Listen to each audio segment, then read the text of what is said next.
a stranger with a gun came upon 2 teens taking pictures under a rising full moon. But violence is only the beginning of this story. Sometimes I thought, there are no miracles. Yeah, there are, and this is a big one. I'm Amy Donaldson, and I've spent my career talking about how lives are undone by violence. The Letter is a podcast about how lives are remade. Follow The Letter at theletterpodcast.com or wherever you get your podcasts.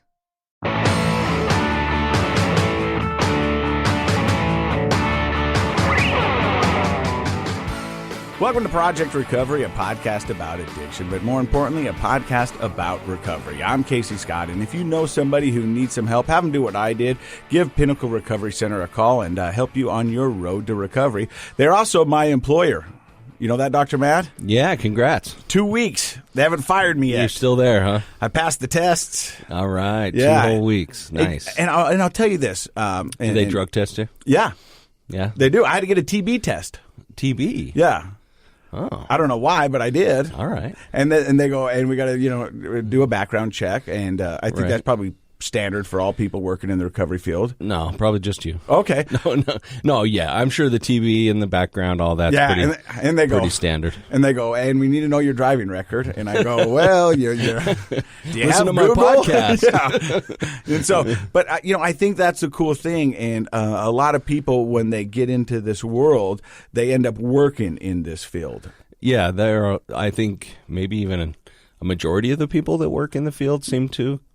And we're going to talk to somebody, and it's a surprise guest, and we're going to talk to him in just a second. Mm-hmm. But I think this guy would be perfect to work in this field. Oh, definitely. But before we get to that, I always like to check in with you, see how you're doing. I'm doing well. Hey, pretty good deal for the Real Salt Lake. I know, right? Got home game on the 19th. Yeah. I think. Is it the 19th? I don't know. But yeah, home playoff game.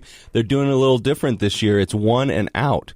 They used to do every round of the playoffs was you got a home and away game. Mm-hmm. But this year it's just one game and then you move on, win or lose. So it's high pressure. One and done, huh? Yep. Hey, what kind of program do we run here? Oh, an honest program. So I've got to be honest with you. Okay. A couple weeks ago, I said with pride and joy that my middle daughter Frankie wanted to go as me for Halloween. That's right. I thought that was so cool. I did too, yeah. I was talking to my ex-wife this morning, doing a weekly checkup just to see how the kids are doing, so we're on the same page. Yeah. And she said, are you going to get Bowden his Halloween costume? I said, yeah. And I said, I can get Frankie's too, because she said she's going to go as me. It's kind of like a jab, she chose me. She wants to go as Dad for Halloween. Right. And she goes, oh, yeah, I was going to talk to you about that.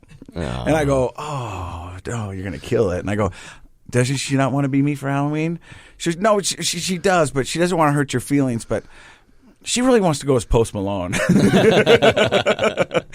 I go, how are we going to make Frankie, my daughter, Post Malone? She goes, well, I'm going to cornrow her hair. We're going to give her some face tattoos. And I found a grill at the dollar store. Nice. And it was fun just to hear my ex-wife say grill. Grill. Yeah, I got a grill for our daughter at the dollar store. So, they're selling grills at the dollar store. Yeah. Huh? All right. You get what you pay for. So how do you feel about that?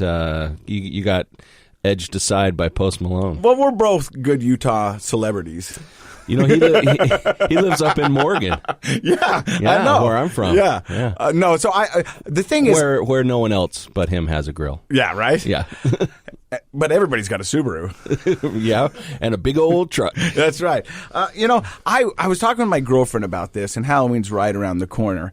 And I'm a fan of homemade Halloween costumes. Oh, yeah, they're the best. I think that shows creativity. Mm-hmm. You think outside the box, and you're not going to have 9 Spider-Mans in one group. Right. There you go. Yeah, and if it's homemade, yeah. Can you remember your favorite Halloween costume? Oh, man, favorite Halloween costume. I really, as a kid, loved, the Universal monsters. Mm-hmm. So I remember dressing up as Frankenstein and the Mummy. I think the Mummy was a really fun one, even though Wolfman's got nards. It's got what? Nards. Don't you remember that show, The Monster Squad? Oh, yeah, in the 80s? Yeah, that's right. That's the only thing I remember because I thought it was funny. That is funny. Yeah. So how about you? What was your favorite? So there was I can do an impression. Yeah. Okay. Warriors, come out and play. You remember that old show, The Warriors? Yeah, of course. And they were the baseball guys with the painted faces. Right. My mom was a beautician, and and I don't think kids call them beauticians anymore, but she did hair and makeup. And so she had a wicked supply of makeup. Oh, I bet. And you should have seen how mad she was when I brought the whole neighborhood over to use her makeup to make her ourselves like warriors. Yeah, warriors. I remember that. Yeah, that was a great one. That was a pretty good impression, too. I also want to do this real quick before we get to our guest. My girlfriend sent me over a text this morning, and she says, I think you need to listen to this song. And I said, okay, and she's really big fan of country. And so she sends it over, and I was like, oh, it's going to be country. But it's called Someone I Used to Know by the Zac Brown Band.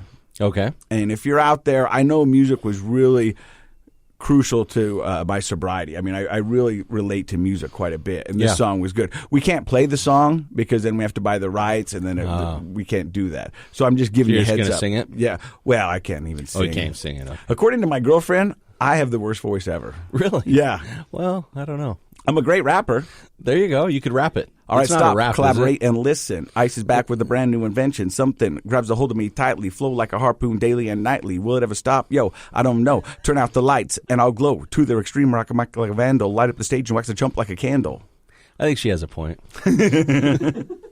Well, let's get to our guest. And the recovery world. Wait a second. What was the point of that song? Like why? Well, just listen to it. It's homework. Oh, it's homework. You're giving me homework? Yeah. It's country music, though. But I think she heard the word rock bottom in it and thought, my boyfriend will love this. Love that. Okay. But it's a great song with a great message. Oh, okay. Yeah. All right. So, that was the point. Yeah, just get to it. Yeah. But, I mean, it's country music, so it's not going to happen for me. Really? Really. What about Dan and Shay? I don't even know who that is. I think Shay's a talent. Dan's a hack. Really? No, I don't know. I listen to Dan and Shay quite a bit. That's country? Is that country? Yeah. Well, it's popular country. I can't do it.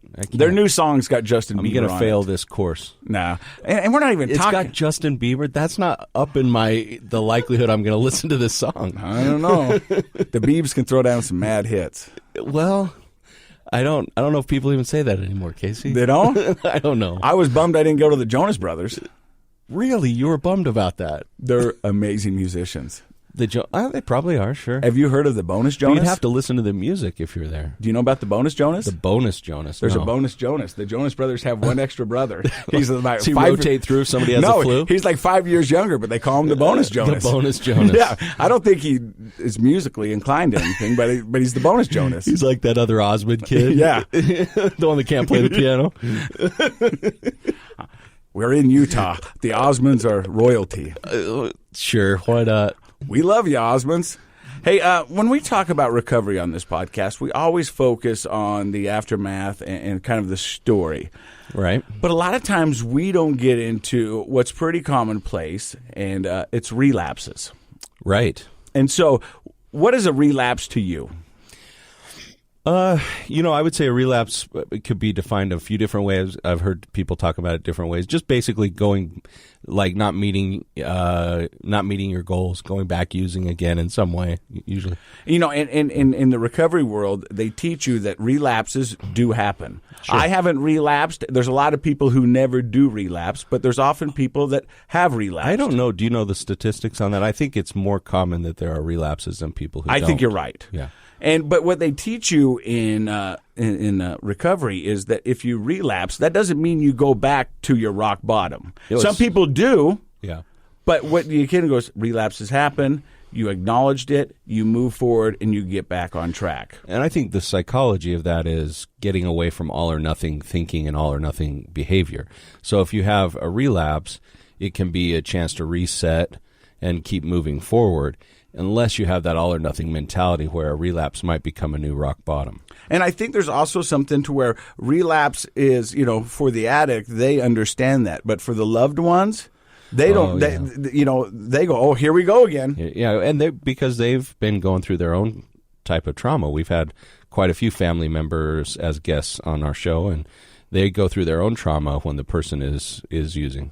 Well, I'd like to introduce you to... He was originally our first guest on Project Recovery. Right. And now he's back again. Everybody, round of applause for Keaton. How are you, buddy? Hey, Keaton. All right. So, Keaton, we've been wanting you on the podcast for about the past 2 months because as we've been going along this, people wanted to know kind of where everybody was. And so I said, well, let me reach out to Keaton. We'll see how he's doing and invite him back on the show. So I sent you a text. and then I never got a call back. I said, ooh, that's weird, because Keaton, you usually within 3 days you'll call me back. I waited another week. I called. I text. And then one day I got a text back from you, and I'll pull it up real quick here, and it said, "Can't talk, I'm in uni." Yeah, that is accurate. Uni being the University of Utah, our neuropsychiatric institute up there. Yeah, I was at that point I had relapsed quite heavily on alcohol, and I was signing up for another detox.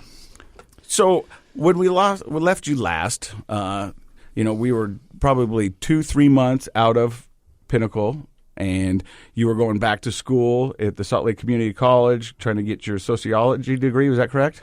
Entering social work. Yeah. Social work, yeah. And you had an epic ski season. Quite epic. And it was probably one of the best in a long time, huh? Absolutely. And so everything seemed to be going right. When did it seem not to be going right? I would say when things were going the most right is when I realized it wasn't going right. And what I mean by that is I had done what I thought I needed to do in terms of putting my life back together. I had a job I really wanted. I was living on my own. I was meeting my recreational goals. Had a lot of people around me, and particularly sober people. But the I guess the kind of the hollowness and the lack of fulfillment of all that. When I realized I thought I had everything I was supposed to have to feel okay, and I didn't feel okay, that was really when I started to lose control. Tell us a little bit more. Was it a sense of complacency, or was it boredom? I mean, what got you there? Yeah, 'Cause it sounds like everything. And by the way, well done on the phrase "my recreational goals." Yeah. You don't hear that too often. He skied a lot. I did. No, I just love the fact that he has recreational goals. But in all seriousness, what was going on there that got you thinking it felt right, and then all of a sudden didn't feel right? Yeah, I guess I've heard it often described in terms of in terms of addiction, talking about using substances to fill a spiritual hole or to find meaning or fulfillment, and that's what I felt I still didn't have. I had all these external positive things going on in my life, but I was kind of like, is this it? Where do I go from here? And in my head, when I was at that point, I kind of saw a lack of options and kind of some hopelessness with, is this as good as I'm going to feel?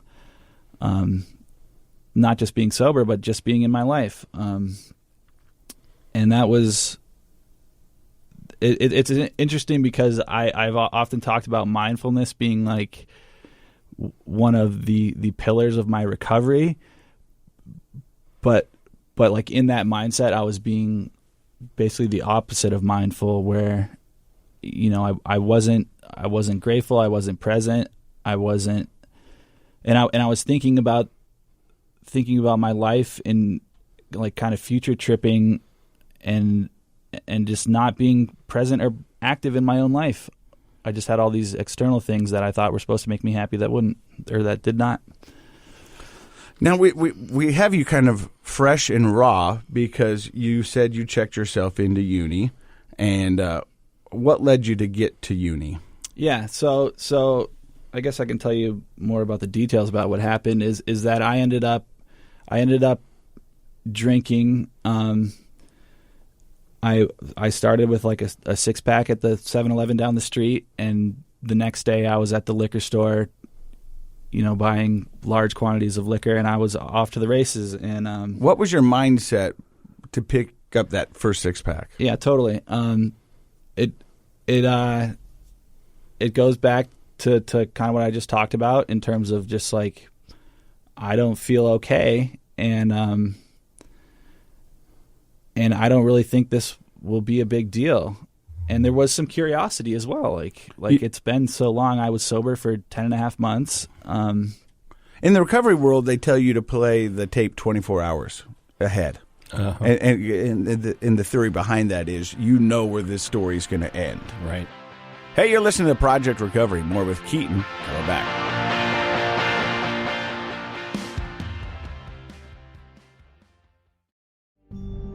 It's the story of an American held in a dark Venezuelan prison. Then all of a sudden they all kind of lined up. They pointed their guns at me. And this is the point where I thought, I'm going to die today. I'm Becky Bruce. I spent a year working on Hope in Darkness, which now has more than 2 million downloads. Find it on kslpodcast.com or wherever you listen to podcasts.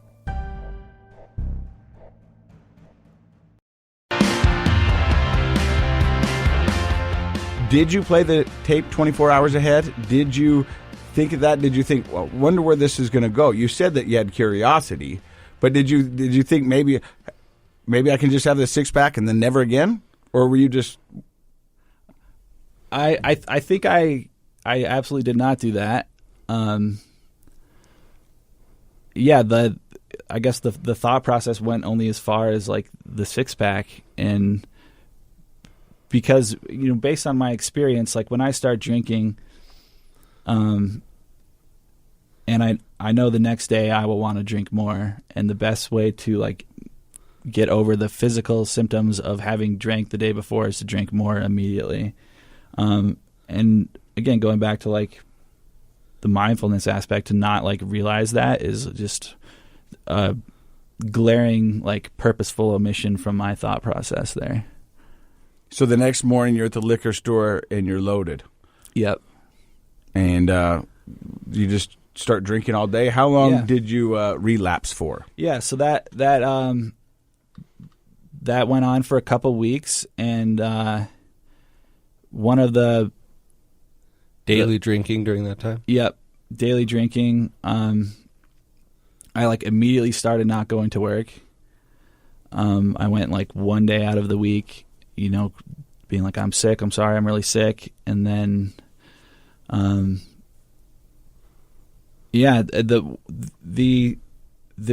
only reason that like it didn't go on longer is because I did succeed in creating a good support system in terms of there are people that expect to hear from me on a regular basis. Casey talked about like he hit me up and it was shocking that I didn't get back to him. That happened with a bunch of people, like people that I'm seeing in person on a regular basis. As soon as I wasn't showing up and I wasn't communicating, like they all knew something was wrong. It started with my best friend, like was like, what's going on? And he came down, and then my sober friends got involved, and they said, we got to put a stop to this. And they were instrumental in getting me to detox. And yeah, like I said, without them, I probably would have just kept going. So the fact that you had a support system set up kind of kept the relapse at a smaller time frame. Yeah, definitely kept it at a smaller time frame. It's pretty amazing, like the amount of wreckage I was able to create in that small time frame. But yeah, if I didn't have relationships and people that I care about that also care about me, it would have been much, much worse. What's the wreckage? What happened? I lost that job, lost my apartment. And it's funny because I thought about all this stuff as like life ending. I can't come back from this. And one of the interesting things is that my parents in this, they obviously got clued in. Like my dad took me to detox, and I ended up going to detox twice.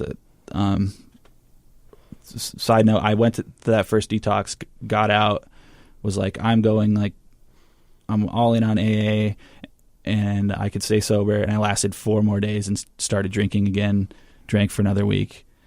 then went to detox again, and ended up in treatment. But one of the things that was really helpful for me was actually my parents were like, this is really like isn't as bad as you think it is. Like, yeah, you don't have that job. Yeah, you're losing this apartment. But like, I didn't get in any law trouble. I didn't get a DUI. I didn't hurt anyone. I'm basically like took a much smaller step back than I thought I did. I thought like my life was over again, and that I think is just kind of the delusion of my addiction. Really makes me limit my options, or not realize like the options that I have in my life. I was like, I have nowhere to go. I can't do anything. And my dad was like, you're an idiot and this is awful, but it's not as bad as you think it is. So it sounds like really your parents helpful. have somewhat got an education throughout this whole thing too. Yeah. And maybe gained a little more understanding of an addict's mind and some of the trials and tribulations that they will go through as they get on their road to recovery. Yeah. And whether they wanted to or not, like over the past, it's basically been like 10 years at this point, like my parents have like realized a lot about not only my addiction, but specifically how it affects them. And the sad part is like the repeated disappointment for them, but like the positive thing is like I think they've gotten better at like taking care of themselves a little bit and not I guess succumbing to like the hopelessness that I see in my addiction, and that they've been instrumentally supportive in not just this relapse, but really kind of helping me keep it remotely together for years. Well, it sounds like they're able to kind of keep an emotional distance, not get entangled in all the drama and whatnot that's going on with you. And as a result, they're able to provide some support. Yeah. You know, so a kind of, a better view of what was going on. Totally. Yeah. And like my dad is very solution oriented. And like, yeah, he was the one that was like, this isn't as bad as you think it is. Like there are steps that can be taken to fix yourself. Kind of a non-emotional, guidance. Yeah. Yeah. Which is not to say that like they weren't upset. I know. Sure. The disappointment and anger was very, very apparent. But you think justified?